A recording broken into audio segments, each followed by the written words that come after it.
happy to introduce a special guest with me today, Lori Lisai, who's going to help me unpack the Uranus opposition for anyone who is currently experiencing it.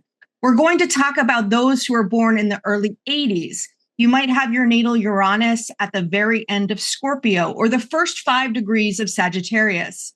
After we talk about the Uranus opposition, which typically shifts our focus to the North Node, we're going to review a couple of live chart examples, including the chart of the head of national intelligence, Tulsi Gabbard, and actor Joseph Gordon-Levitt. I'll include timestamps below in case you want to skip around. I was excited to be introduced to Lori by the lovely Dabney Lawless. She noticed some synchronicities in our focus on the midlife journey. Lori Lisai is a human design guide who helps midlife women navigate transitions and figure out what's next. Through her podcast, Midlife by Human Design, workshops, working one-on-one, and leading retreats, Lori empowers women to see midlife as a beginning full of possibility, purpose, and unapologetic joy. I love that. I'll include a link to her website and YouTube below. Welcome, Lori. Oh my gosh, thank you so much. Thank you. Shout out to Dabney for connecting us. And I love these sort of happy accidents that happen, bringing two people together who are like-minded and have similar, similar goals. So thank you so much for having me. Yeah, and Dabney is such a special generator friend to me because I'm a projector, and she has invited me into several situations. And I kind of depend on that. So good. We both gravitated toward this work during our own midlife crisis, that's why I was like, oh my God, I got to talk to Lori. And so I want to hear a little bit more about your journey through this midlife time and hear more about what shifted you to do this work today. Yeah, thank you for asking. So I would say I came to this journey, or I came to the point where I am right now through a series of events. It wasn't necessarily just one thing, but looking back, I think it's the beauty of the retrospective where you can look back and say, oh, actually, that's what was happening. And doing that has been really helpful to just clarify some things for me. So in 2014, that for me is when things sort of blew up. I was teaching and I went through some pretty serious heartbreak. My father passed away kind of unexpectedly after a short illness. And I had a lot of things. It very much felt like the rug ripped out from under me. And I continued to teach for the next year, and I had applied for a fellowship, which I ended up getting. So that fellowship sort of launched me into this whole different path with my educator career. And I ended up studying and doing the fellowship work and then returning to school and integrating it, and worked my way into different positions where I was helping teachers to integrate technology and then working with teachers and administrators toward school change efforts. And then COVID happened. And in my mind, I was rather excited, actually, because I thought that if there was anything that could really change the school system, it would be that. And it did in fact change the way we did things. However, unfortunately, the call was made to return to the status quo. And I just felt like I remember being in that meeting, and the principal, who was an acting principal at the time, beautiful human being, but brand new to the position, made the call to return the next year, the way that we had always been doing things.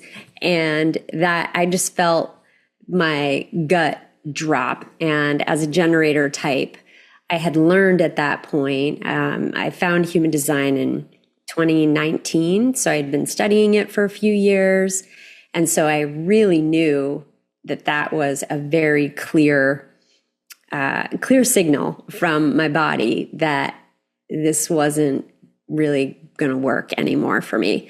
So that was a big, scary decision. I did not start that school year thinking that it would be my last year by any means. And even up until the very last, days of school, I kind of thought that I would maybe go back and do some consulting and whatnot. And it just didn't pan out that way. So I very much felt like I leapt, without a net at all, and was just kind of praying on the way down that things would work out. So, this has brought me into my early 50s, and it has been challenging, financially, taking the entrepreneurial route and trying to build my own business and make my own way and not have, a regular paycheck that I was so used to for decades.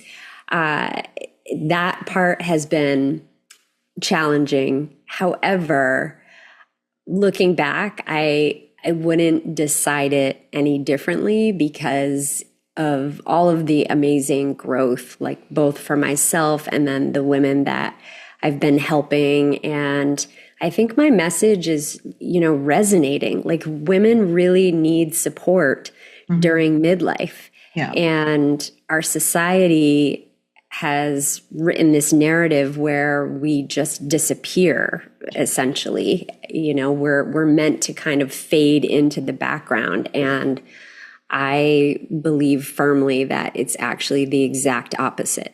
So that's what I've been focused on and excited to do. And human design is my tool of choice. So it's been really supportive and helpful for me. Awesome.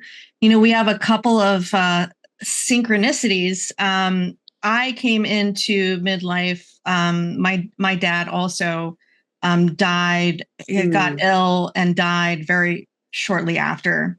And that prompted me to basically blow up my life. Yeah. So that's interesting. And then I noticed, Lori has an Aquarius ascendant.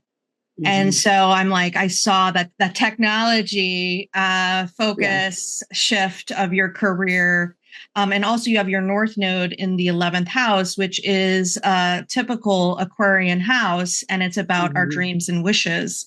And your South Node is in Cancer in the 5th house. And that's the father's house. You've got your sun and moon on your South Node, And so I just see that in the story that you tell. So it's so fascinating to see that show up. And I also felt very strongly and why I offer like longer packages to go through cycles of our life, because I think there's nothing better than astrology and human design for us to process things from the past. It's almost like a deep journey of self-reflection and a path like to tell our story in a way, to make sense of it. And I don't know about you, but I've had kind of a crazy, chaotic life.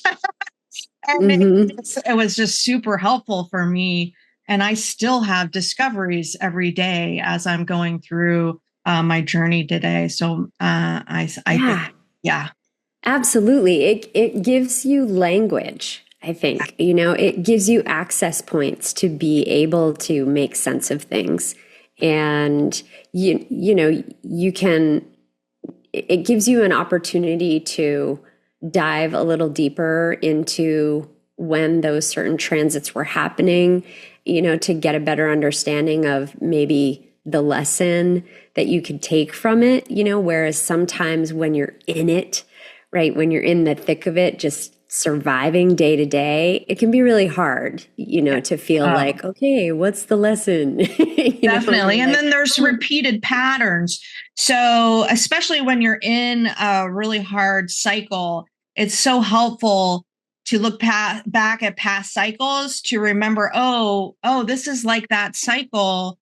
Oh, this is happening now again. It's different as we age. Hopefully we get deeper into whatever we're trying to learn at that time. But it's just so helpful to inform the present, I think, to go back to the past, just like history. Unfortunately, we don't always learn from our past. Seriously. Yes. Okay. So let's first talk about the Uranus opposition more generally, especially as it relates to the latter degrees of Scorpio and the earlier degrees of Sagittarius. So Uranus is here to disrupt or upgrade certain patterns we have inherited from our families and our peer group so we can individuate. Whereas Pluto works through our emotional body, Uranus works through our mental body. This is where we might have stored trauma from which we disassociate. We do things to run away from the problem rather than really sit in the problem. The Uranus opposition is what people are usually referring to when they talk about the midlife crisis. And Barbara Ann Cloud talks about how this is the time of our Kundalini rising. Our biological clock starts ticking in the background and saying, hurry up. You don't have much time. It's time to spread those genes before you run out of time. Seriously. It's kind of like before women go through menopause, really. And so it's like that last surge of, I want to go and try for something big. And with men, I mean, I don't know about you, but I always heard it from the point of view of men, like, men leaving their spouses for their younger mistress or buying a new sports car or, for me, it was a move across the country again. I just it was like the impetus. I wanted to leave for a very long time, but I got that energy to say, I got to get out of here. I don't care if I don't have, I took on a consulting role. I was in marketing. So I was like, I got to get out of here. And I found the courage or the drive, the Kundalini to say, I'm going to do that thing that I have wanted to do. So it gives you that energy. And if we haven't been living authentically, which I wasn't, according to our differentiated path, which each of us has, we might take drastic steps in order to shake up our life to try to induce a step in that direction. That's why it can be really chaotic, especially to those around us. Did you have people in your wake that you upset their thinking of who you were? I mean, you're an Aquarius rising, so I'm sure you're pretty independent anyway. But weird. Yeah. But you're also a Cancer Moon, so a few parts of you. Yeah. It's interesting. It's an interesting balance with so much Cancer energy and the Aquarius rising. And in human design, the 5-1 profile, so I definitely get projections, and get people expecting something of me that isn't actually who I am, so that's been an interesting balance. But, did I leave people in my wake or people who were surprised? Definitely. And I think it's like, you got to do what you got to do. You have to live your path and what feels right for you, what feels true to who you are. And that's a lot of the message that I tout for women in their 50s, around just stop living your life for other people and around others' conditioning. And I think that midlife crisis time, the Uranus opposition, is the first time in our lives when, thank you, planets, you're like throwing throwing the proverbial bomb into the water and really shaking things up and making you reassess. Like, have I actually been living the way that feels true to me? Yeah. So like we're both 5/1s. So that's a similarity. So I recognize that. I'm a Libra rising, but I have an Aquarius sun. So, there's part of me that wants to people please and give people what they want. And then there's the rebellious part of me that says, no, taking advantage of me or something, so I definitely recognize that. And I have to be really careful about those projections. And it was funny because we had some back and forth about this episode, and we're both emotional too. And I was like, good work, Lori. Because, it's better to push back at the beginning to make sure we're on the same page than it is to wait. And you have to make those decisions for yourself. It's not about the other person. It's about what you need to feel comfortable in a situation. And I've really had to work on that one. I don't know about you. Oh God. Yeah, absolutely. And I have a lot of go now energy in my chart. I've got gate 34. My root is defined. I have the 4130 channel of just like, woohoo, enthusiasm. And so learning about my human design and that I'm an emotional authority is like, what? It was very humbling, I guess. So that has definitely been a process for me of just understanding the process of reading my body's cues and then just waiting, like giving it time, to unfold and understand. I think I remember you're an unconscious emotional you have unconscious emotional definition, and that's very different from, I have a conscious one. I see my moodiness. I have the 3955. Okay. And so I have to be, I have to be rude sometimes and tell people that I'm just not feeling it. Because if I go and I'm like in a bad mood, it's just, they're not going to like me. They're not going to be enjoying me at all. But I can detect that. So how would you say you've learned to detect your body when it's unconscious? Yeah, the emotional piece, I think, is more often than not reflected for me, in other people.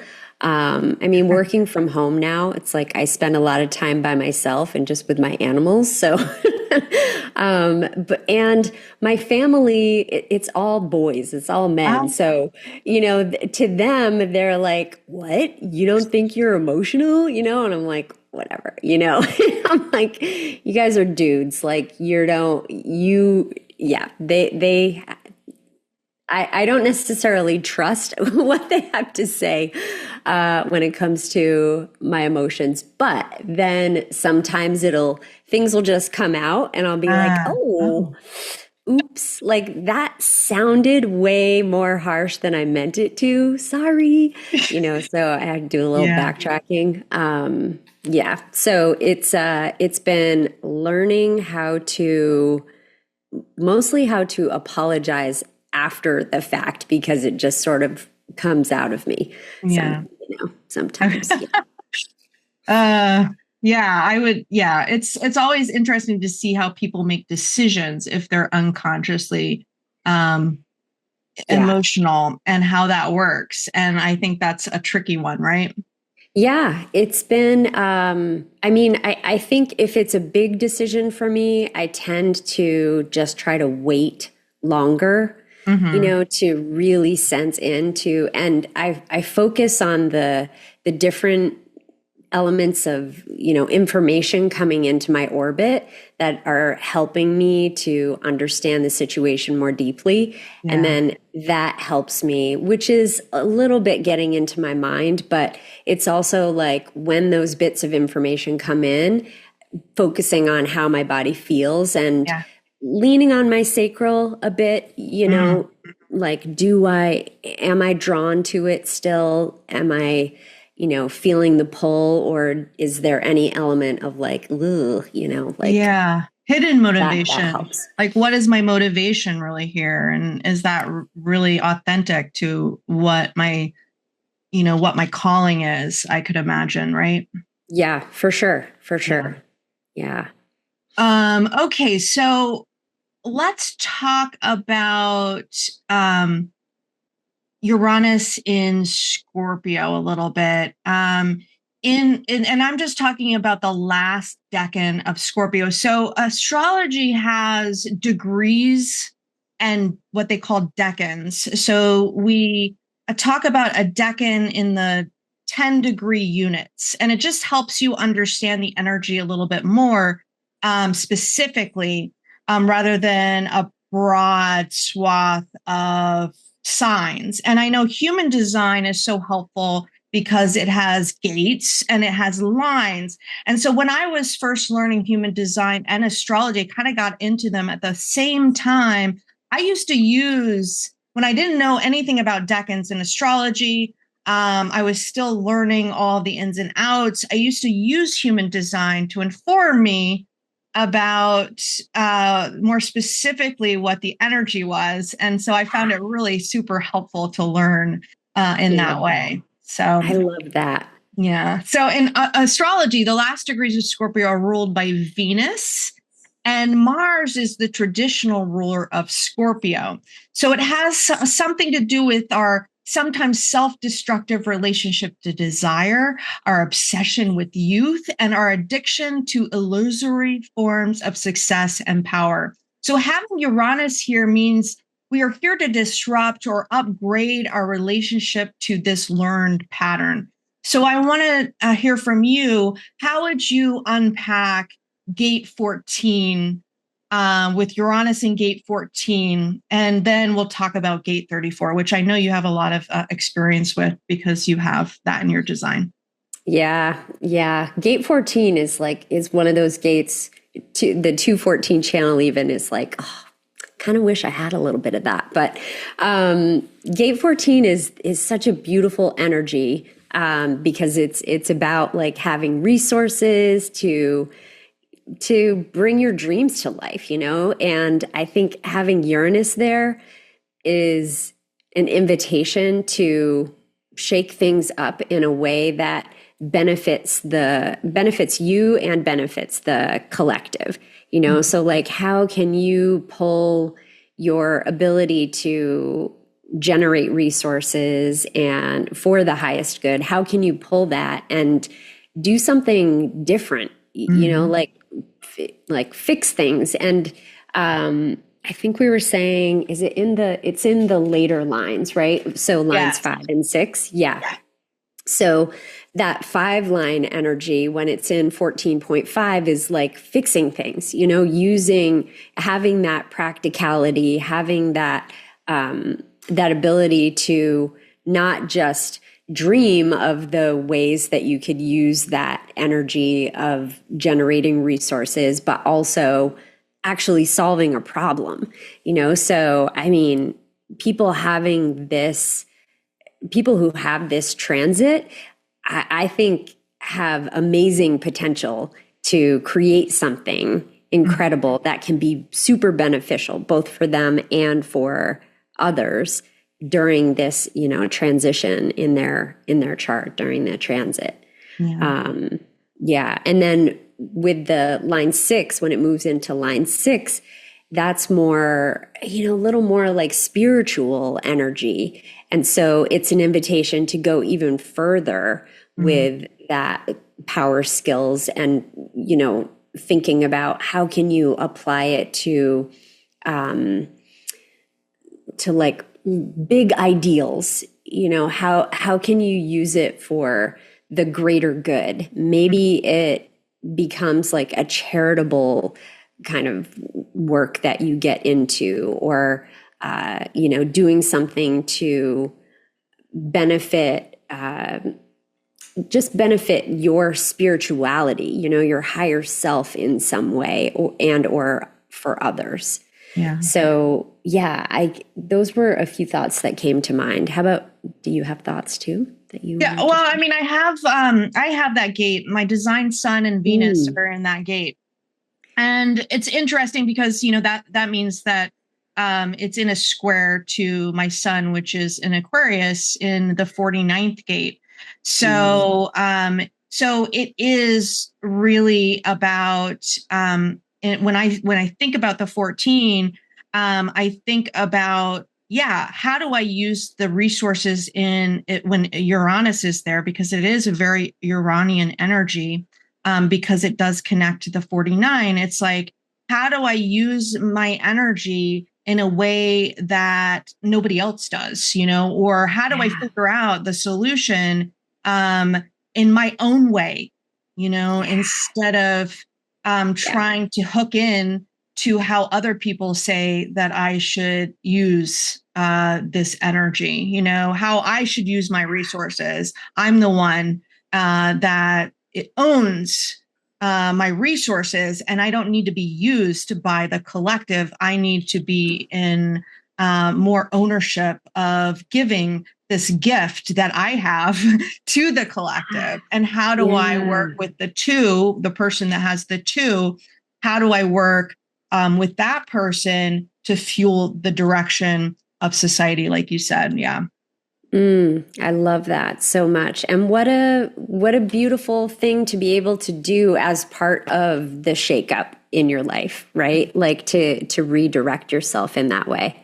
Yeah. And like the opposition right now is Uranus and Taurus, and Uranus does not like to be in Taurus. But there is an opportunity there with our material goods and our access to making money and doing something completely different. But I think that opposition kind of spurs us into having the necessity to do that because we have no other choice. Right. What you were talking about also made me think about technology and how so many of the solutions coming out right now are all around AI in some way, shape, or form. Many of them rely on artificial intelligence. And it almost feels to me that especially Uranus being in Taurus, which is an earth sign, is like, how do you disrupt that trajectory and maybe do the opposite, like maybe get back to some of the basics or get back to the earth, or, that is your innovation, which may feel like, oh, it's not very futuristic, but at the same time, maybe it actually is. Maybe that's actually exactly what we need to be doing. So there's a necessity right now to solve real problems rather than, to solve the climate change disaster that we're running into, or the lack of resources. So really solving those bigger problems, taking on something bigger than ourselves rather than focusing on the money and the power. I feel like a lot of our leaders are focusing on the wrong things. Could be saving the world, basically. But in some ways, sometimes it turns because people are going through this out of necessity. Like I said, like when we're desperate, then solutions sort of come on their own, right? Right. Mm-hmm. When we think about that shift of Uranus moving into the first decan of Sagittarius and in the 34th gate, kind of informs where we're going. Because, if you have Uranus in the first decan of Sagittarius, it kind of overlaps. In human design, there's a little bit of an overlap between Sagittarius in the 14th gate and the 34th gate. I just wanted to make you aware of that.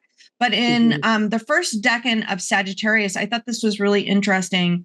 I've read a lot about the decans from this book, which is called 36 Secrets by Susan T. Chang. And it's related. She does a great compilation of astrological decans as related to the tarot.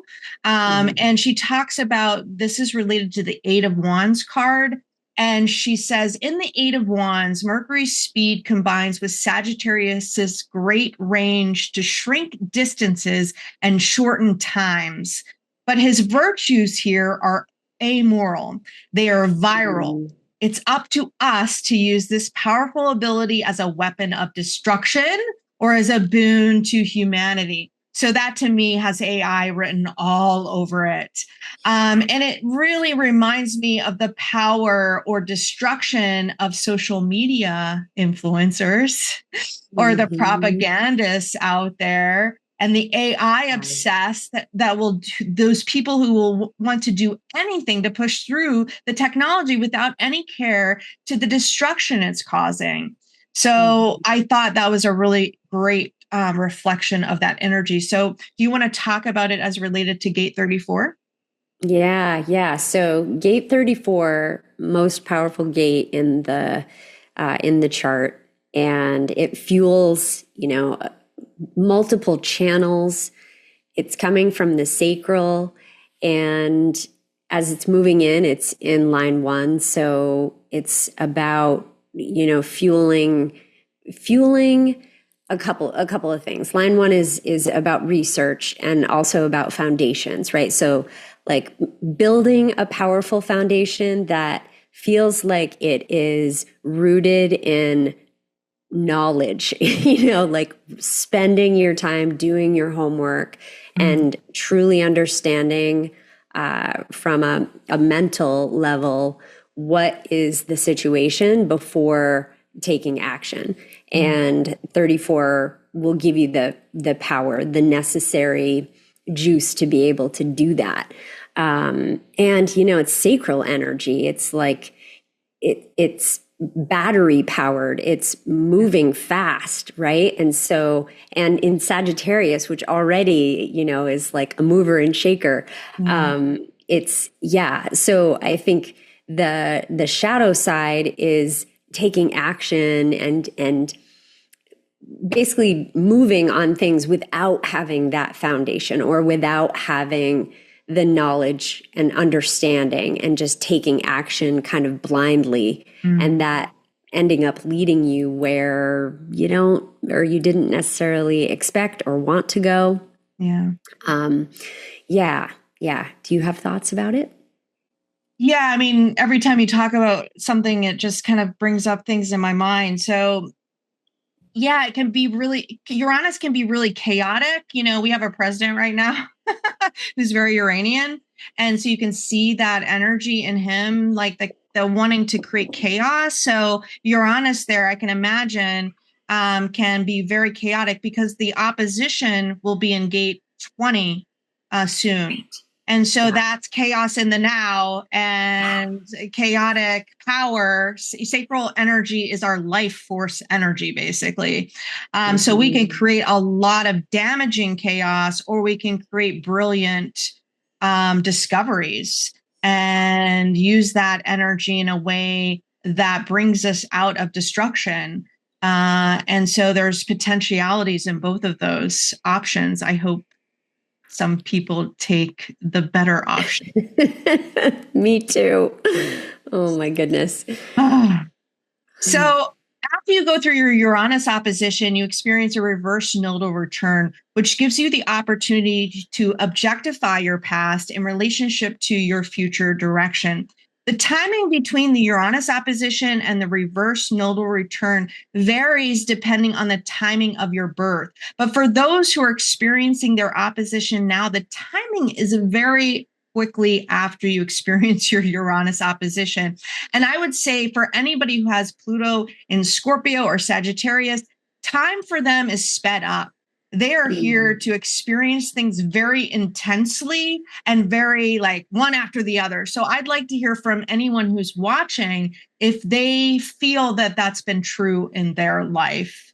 Have you noticed that? I mean, I don't know how old you probably don't have any children that in that but do you have any brothers or sisters that have Pluto in Scorpio or Sagittarius? Let's see. What years? So I think my brother actually, yeah, I have a half brother, and I think he would be in that group. Yeah, yeah, and I think about, I mean, even just looking back at that, Time period. that age group, like, and how much they have experienced so far in this lifetime, and Yeah, how lots of rapidly change. things, Yeah. right, have Yeah. changed. Yeah, Yeah. So yeah, they develop in such a quicker way than us, Pluto and Libra generation. right, Although, we've started it, it kind of speeds up once you get into Libra. You kind of have to know the cycles of Pluto. But I thought that was really interesting to think about what this time means based on who are the generations below us. And I'm like, oh, Pluto and Scorpio generation. Yeah, it's going to be it's going to be pretty intense, and that's helpful sometimes to recognize that in a way. So right. people who are born during this time most likely have their nodes in the Leo Aquarius axis, which is super interesting because of the recent ingress of Pluto into Aquarius. At its most fundamental level, the Leo Aquarius axis is about the individual versus the group. Leo is ruled by the sun. It's symbolic of our solar purpose. It's almost like the sacral energy. It's kind of like symbolic of the solar life energy. Where do we shine as a solo artist versus Aquarius, which is ruled by Saturn in its traditional rulership? It's ruled by Uranus in its modern rulership. I see both in there. But a lot of people have a negative understanding of Saturn. If you learn about Saturn a little bit more, it can be very a mystical sign because it's the boundary between our individual attributes and what's beyond. So it's future forward and focused on collective needs and human rights. So it's kind of that battle. So what do you think about this axis in general? Yeah, I think it's an interesting opportunity to come home to yourself and really understand, like, what is important to you versus what do you see that the collective needs. And there's, in human design, we're moving from the cross of planning into the cross of the sleeping phoenix next year, right? And that is going to mark a significant change in how we operate in conjunction with other human beings. It's like we've been in this phase of needing to be in tribe and in community and helping each other to build the world that we've built. And it's shifting into this individual energy where it's much more about understanding yourself as an individual. And I think we're hopefully moving away from the, like, making choices for other people, component of living, which has been the through line for many, many, many years, and moving more toward that individuality and that expression of self. Because ultimately, even though we are individuals and human design is the science of differentiation, I believe that we're still all connected, so even if we are expressing our individuality and making decisions that are for the best for us, that still as a collective, we will actually move faster as a group, as humanity. We will evolve, I guess, more truthfully, more authentically, because we are expressing ourselves in a way that is authentic versus because we feel like we have to XYZ because of expectations. And I think the Leo Aquarius opposition is just like you can't make this shit up, right? You can't make this stuff up. It's being played out in the stars. And I think people who kind of think that astrology or human design are just woo-woo or whatever, to me, I'm like, well, you're maybe missing the point, but whatever, you believe what you want to believe. I'm not here to sway anybody's belief. However, I do think that this sort of movement that we're in, this sort of the way that the world is changing, you can't deny it. How clear it is, how clearly we can see it in what's happening in the cosmos. Yeah.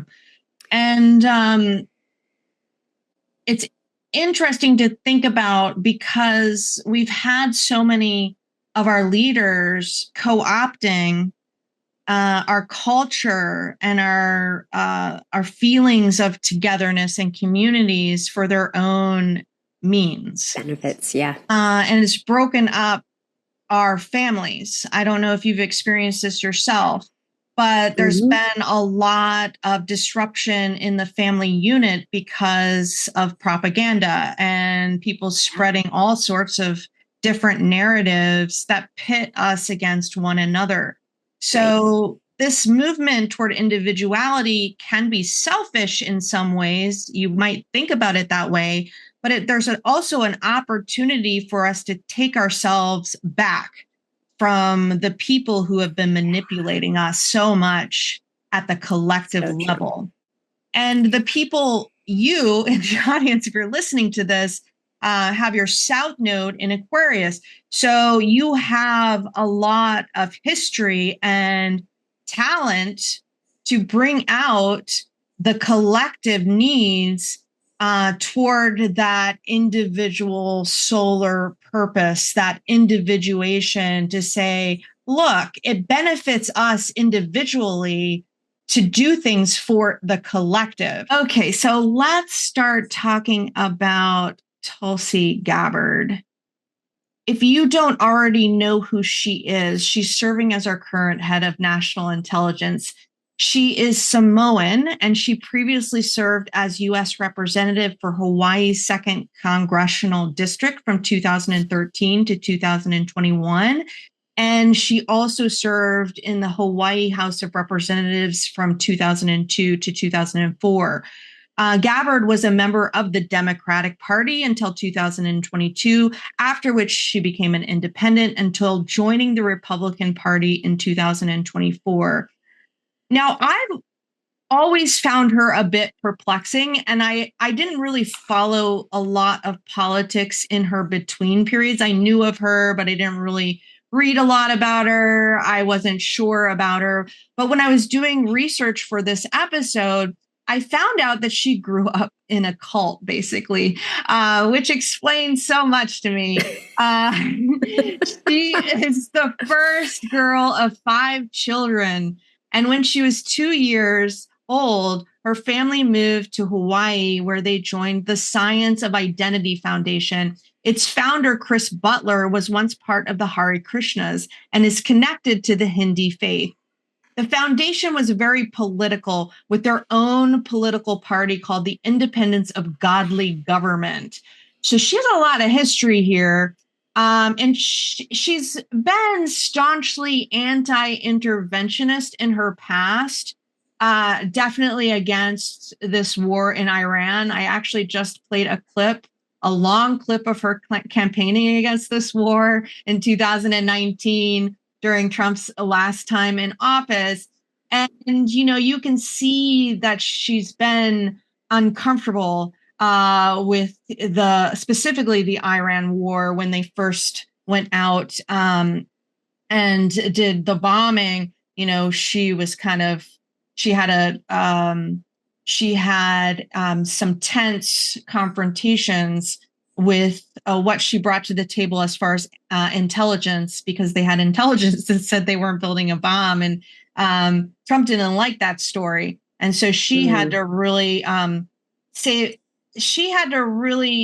face with him and come out and make some compromising decisions about what she really truthfully believed, I think, in her soul, versus what her role is in this organization of the Trump presidency, because he does not allow dissenters of what he thinks we should do. And you notice that she hasn't been really present except the sidelines now.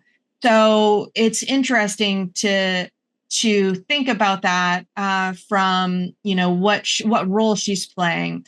But I remember reading about this cult, and they're a little bit anti-Muslim, and so I'm not sure if she was able to convince herself that this was the right approach or not. I don't know. I don't live inside her head, but she's in the past has kind of gone her own way. And you see that really present in her chart, that she is somebody that experiences these conflicts with power. She's got her sun opposing Pluto.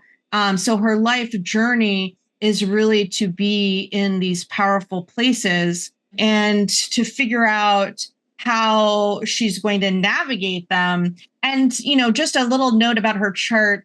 We're not exactly sure her time of birth. It's rectified. I just thought it was really interesting, this chart presentation, because she's got Uranus right on her midheaven. And so it's really disrupting where she's really put all of her energy toward possibly where she thinks, where her convictions lie, to the government, to how we're using our power. And I think she kind of came into this administration with, like a lot of people in the MAGA movement, thinking that this administration was going to be anti-interventionist. And now she finds herself in a place where she has to confront the same things that she's been confronting. And how do I respond to that? So, she started experiencing her opposition last June, and this was around that time when Trump initiated his first strike on Iran.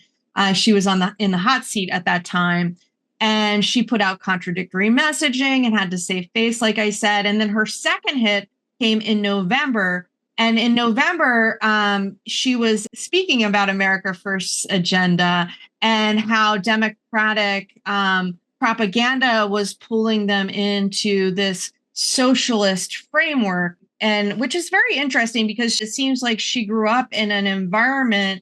It was radical, but it felt that it would be a little bit more socialist, right? Community oriented. She's got her South Node in Aquarius, and so that's where she came from.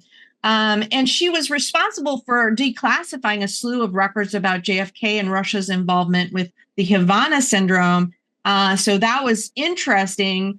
And she is, they're taking different approaches to the deep state or whatever. So I think that her role within the organization is interesting. I'm curious to see how it plays out at the end of the day, because she also was a part of that Georgia's election hub raid. And I'm curious to see where it's going. Her final hit is coming up in April, and we are now embroiled in a war that she was vehemently against. So I wanted to just read really quickly before getting your thoughts. The opposition is in the Saturn Decan of Taurus. Taurus is ruled by Venus. And so it's in this energy where we assess and try to remediate what has gone wrong. It's about the continuity of life, its persistence. And Uranus is conjunct the fixed star Algol, which can serve as a potent protection talisman, one that turns violence furiously against the aggressor. Its rage is particularly feminine in character, for Medusa's monstrous origin was a punishment for the crime of having been raped. Its gift is patience, memory, and the ability to withstand hardship. Experience leads to stamina. By facing tasks that seem insurmountable, we come to know and correctly gauge the weight of toil. It'll be really interesting to see what happens, huh? Yeah, I mean, part of me is like, I wonder what's happening behind the scenes and what she's thinking. Yeah. And, looking at her human design, she's a splenic authority, right? And she's a split definition as well. So she's got her spleen and her root that are talking to each other, but they are not really having a conversation with her head, throat, and ajna. Very strong.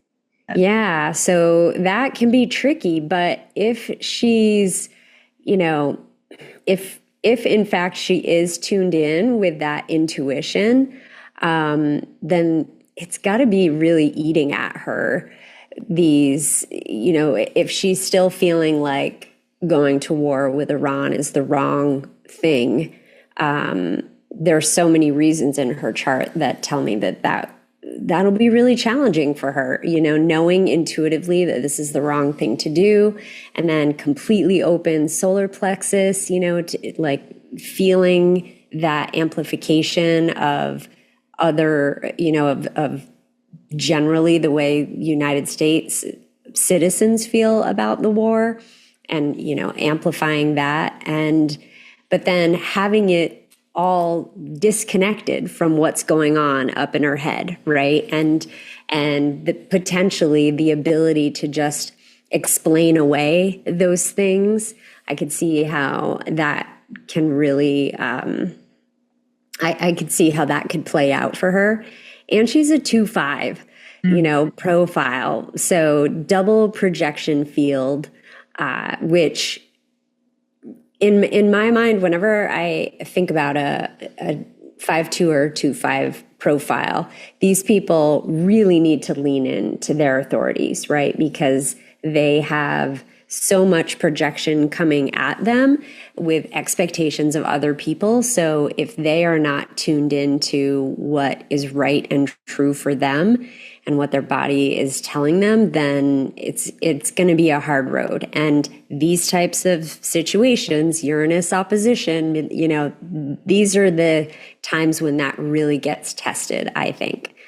Yeah. She's a splenic projector. So she's a projector like me. She needs partners in her life to access those beautiful resources that she has with the gate 14.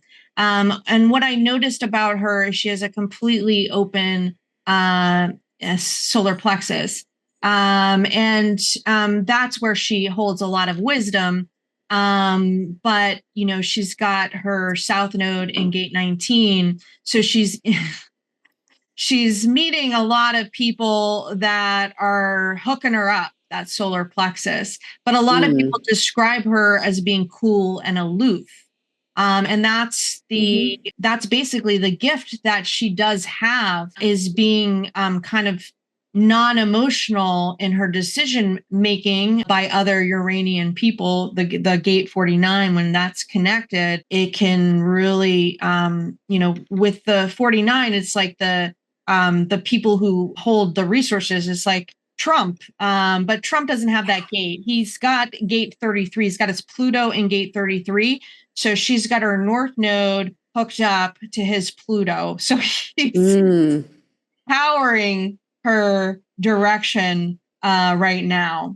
And she's also got her moon and north node right on the United States north node. So she's going to be pretty crucial to the direction of the United States. And I'm just very curious about when this administration crumbles, which I am assuming that they will, what her role is going to look like in that crumbling. If astrology isn't real, I don't know. Right? All of the points that you just made are so salient to what we're talking about, and how it's incredible. And I guess we'll have to wait and see how it shakes out. Yes. Part of me wishes, like, I project onto people sometimes, and I'm like, well, maybe she's gonna do a lot of intelligence gathering and, expose, all this stuff, but who knows? We can hope either way. We can hope, she is a projector. So it's like, I don't know. I hold projectors in general in such high esteem because I feel like there's just something so special about that projector energy and that ability to guide when you are in alignment. So, maybe she'll start listening to that splenic authority and what her intuition tells her is right and true. And it is so fascinating that she grew up in a cult. Yeah. And how, I'd be so curious how she has pulled away from and kind of deconstructed that, if she's ever spent any time, thinking about how that influenced her and yeah, like how much she feels like self-empowerment at all, does she feel that? So anyway, she's got an undefined G. And I typically in my research have found that undefined Gs can easily get sucked into cults, either that or they lead cults. Not all. Mm-hmm. Don't misunderstand me. I'm just saying that the propensity to have an undefined identity center is just easy to kind of get wrapped up into these movements. But she does have that a channel of judgment. I have that channel, so I'm very aware of its power. But she has one part that's unconscious, but she has that channel of judgment.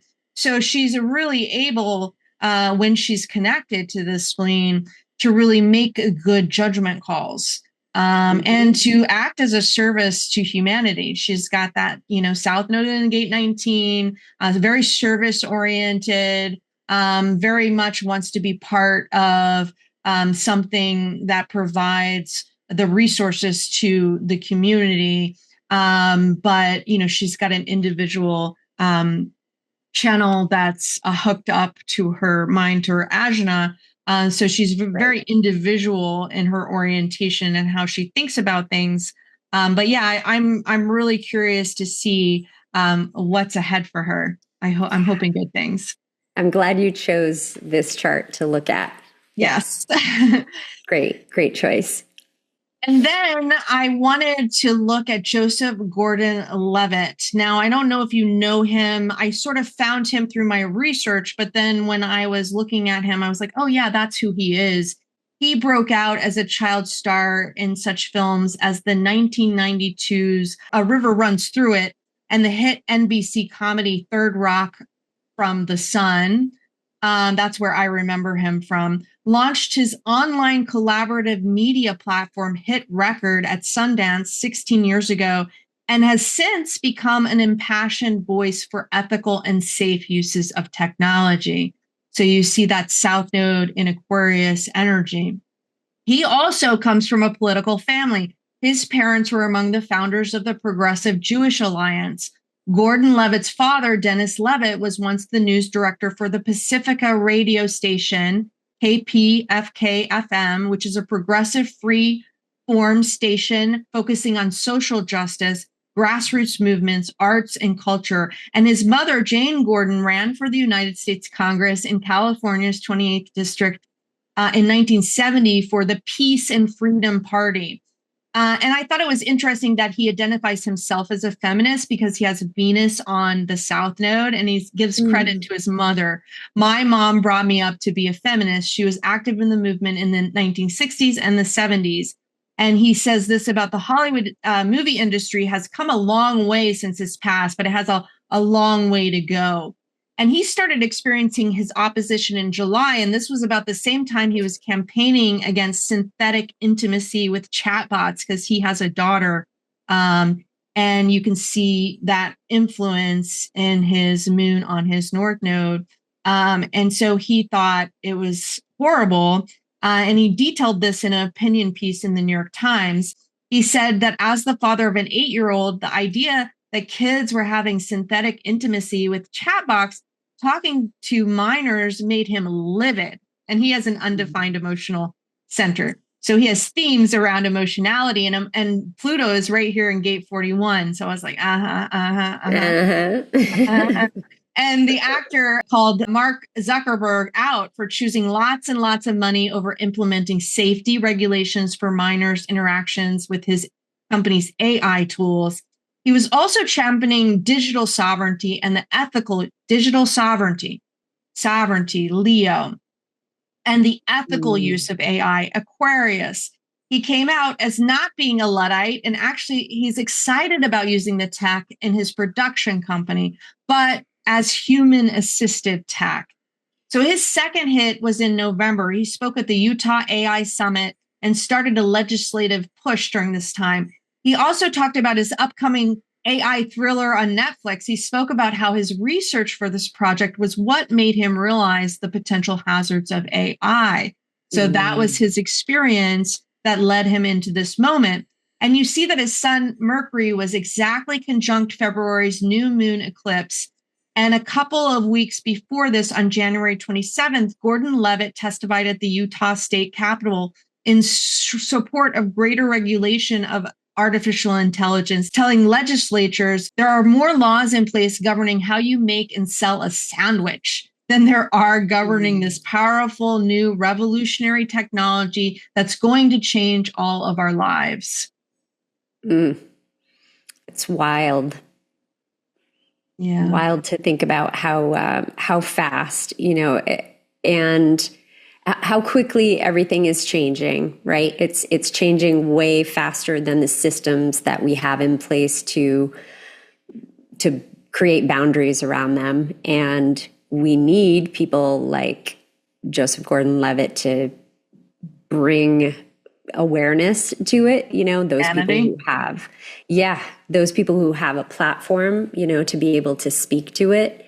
Yeah. And he's got, you mentioned how passionate he is. He has a gate 30 sun, right? Which is also it's in an undefined solar plexus, but it's consciously defined, the gate. So you were saying 41's in Pluto. So he's got that kind of temporary, borrowing that energy for right now.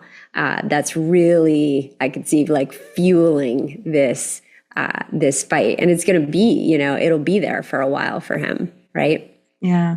Pluto transit. How long is Pluto transit? Like 20? It's going to be through 2027.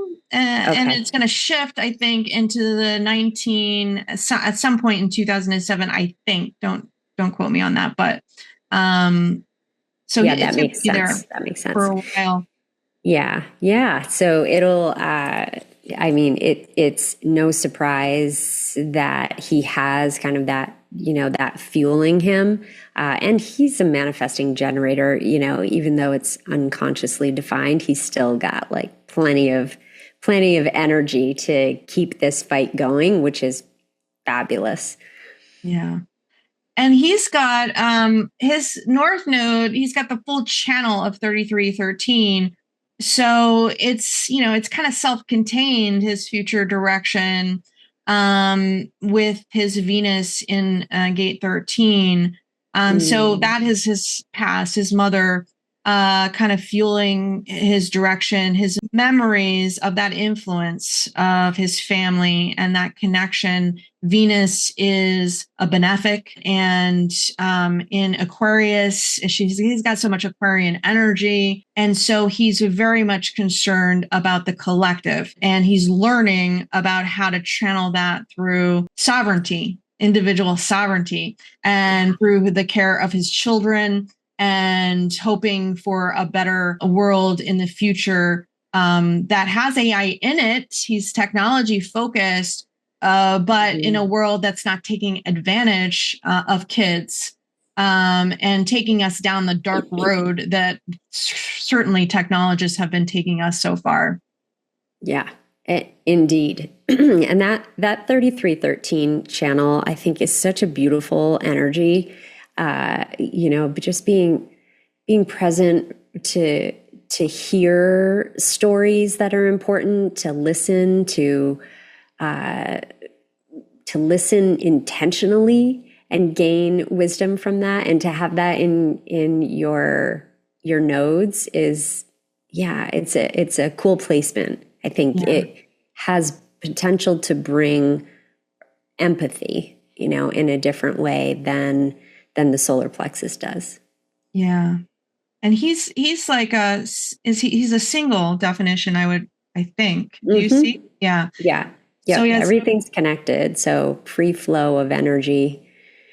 He's a good storyteller. So he's going to be a good champion for creating change, because, you know, there's nothing better than somebody who, like the quote that he had about the sandwich, you know, he's got the ability to really impact people, especially with Pluto in that 41 right now, because it's disconnected, I guess, from the storytelling ability, but it's fueling his purpose right now. It's fueling his emotional connection to this cause, I would say, right?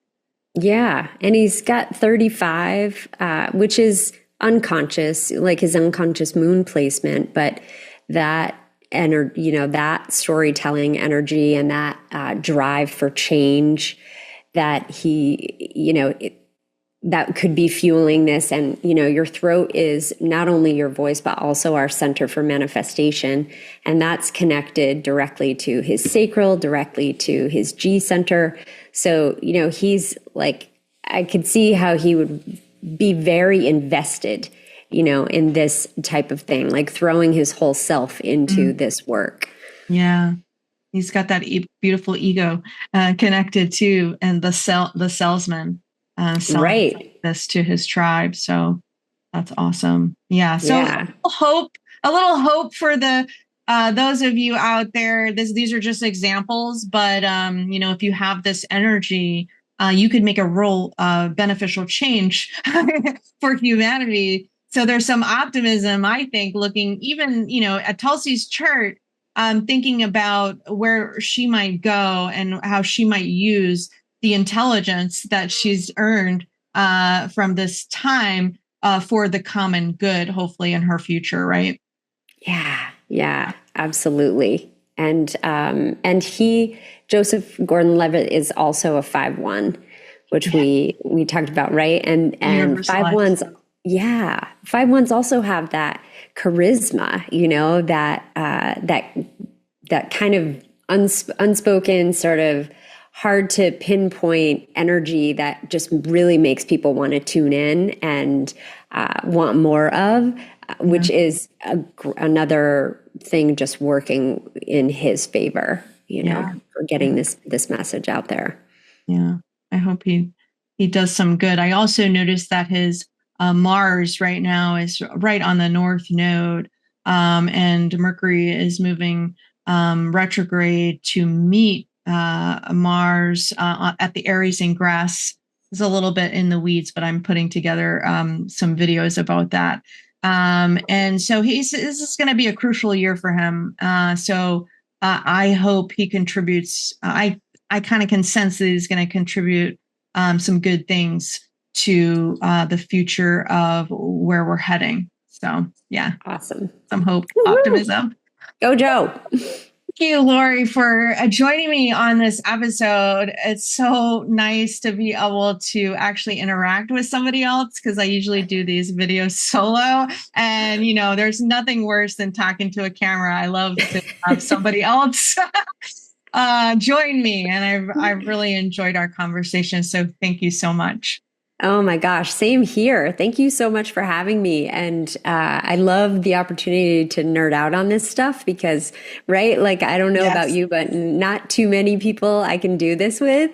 And it's just, it's fun for me to be able to look at charts and look at how, compare that to a lived experience. And, you know, it's a little bit of guesswork, a lot of guesswork, I guess, in terms of working with celebrity charts, because we never really know, right? Yeah. What is going on. Right. They are projections. Exactly. So we are projecting on these 5 lines and, you know, in Tulsi's case, the 5 and the 2. So, but it's still, I think, a great way to help other people who have potentially some of these signatures in their chart to see what the lived experience looks like. Yeah. And, I would love to hear comments. What do you think about this? Do you see some of these themes playing out in your own life? The person adds the context, the patterns that we see, you can get as the themes, and you can get really close. But we need the interaction with another person. And it provides a lot of the context. And we have a lot because celebrities are kind of out there, but we really only have a certain amount. And so, yeah, like you said, we're projecting a little bit. But hopefully this was helpful to people out and that's watching this. And Lori, thank you so much again. And I'd love to have you on again. But we'll talk soon. Yeah, let's do it. Okay. Thank you.